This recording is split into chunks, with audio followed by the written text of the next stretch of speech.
What's up, guys? Curtis Wilkerson here with Inside Arkansas and the Pot at the Palace. Welcome, everybody, to the first of many episodes in our Arkansas basketball video mailbag series. What is that? How does it work? Well, I've basically pinned a tweet on my profile over on X, just opening things up for any Arkansas basketball questions, whether it's about the team or Coach Cal or recruiting, scheduling, whatever, you name it. If you have a question, something you'd like to know more about, fire away, and each of them will get an individual response that we're going to post daily on our Inside Arkansas YouTube page. I think it's a fun way to interact and just keep the hoops content flowing as we kind of get, geared up towards a basketball season that everybody's going to be really, really excited and intrigued about. So let's go ahead and get this thing started with our first one. And quite honestly, got to give a big shout out here to the person who beat everybody else to the punch. Toto Budgewees, I hope I said that right. If I didn't, I apologize. Comes with the question, who on the roster could you see being a lottery pick in the 2025 NBA draft? That's a good place to start. It's a great question and a relevant one, quite honestly. In 15 years at Kentucky, John Calipari had 50 draft picks. 37 of them were first rounders. 25 of them were lottery picks. And there were 3 who were the number 1 overall pick. Do you know who they were?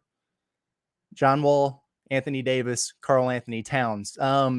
You take some of those if you're an Arkansas fan, right? I know I would. It's interesting, though. Arkansas has a loaded roster this year, but there isn't a surefire, no-brainer lottery pick type guy on this team. I mean, they've got multiple guys who are going to get drafted, don't get me wrong, but the jury's still out on getting into that top 14 range, so it's going to be something to monitor. I think usually the conversation starts with freshmen, right? Young guys, young talent typically gets drafted higher. I mean, you saw a guy like Dalton Connect at Tennessee, who might've been, one of the top 1 or 2, 3 college basketball players in the country last year. And he slid quite a bit and fell out of the lottery. Well, he's 23 years old. NBA teams don't like that. They want to get you young, develop you, so on and so forth.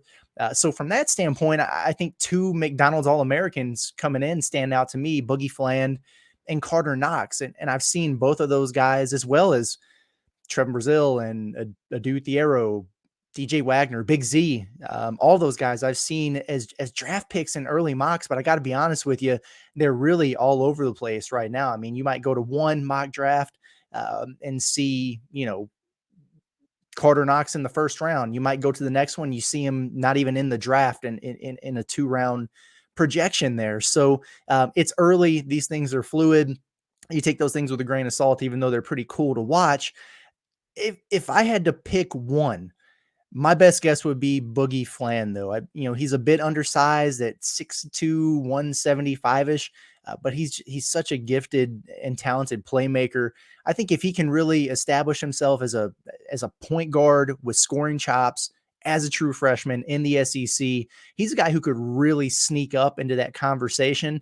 And honestly, he's consistently mocked the highest among the Razorbacks right now. If you go through and look at a lot of the projections from the reputable outlets, Carter Knox has been more in that 2nd round range, but I'm going to tell you right now, I'm going to call him my dark horse. And if you followed along with me since Carter Knox committed to Arkansas, you know that I'm bullish on what he brings to the table. I'm probably higher on him than most. I'll go ahead and admit that now.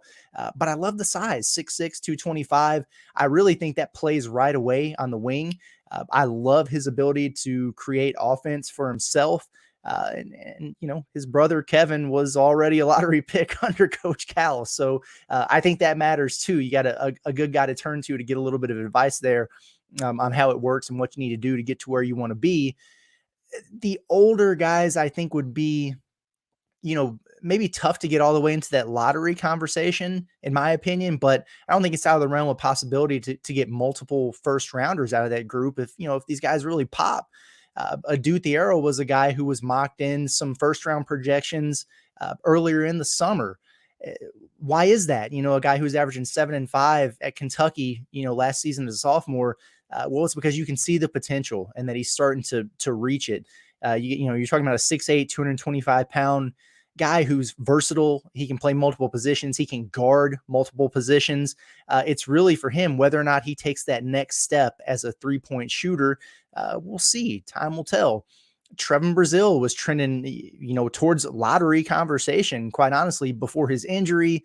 I mean, he's already received a combine invite since then. With a fully healthy season, could he be a guy who reestablishes his draft stock and works his way maybe into a back end of the first round conversation? It's within the realm of possibility. DJ Wagner, look, he's got work to do. He needs to shoot it more consistently from three for sure.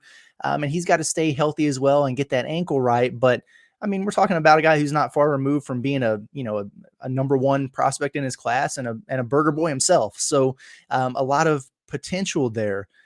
Big Z is an interesting one to me because he's a bit of an unknown.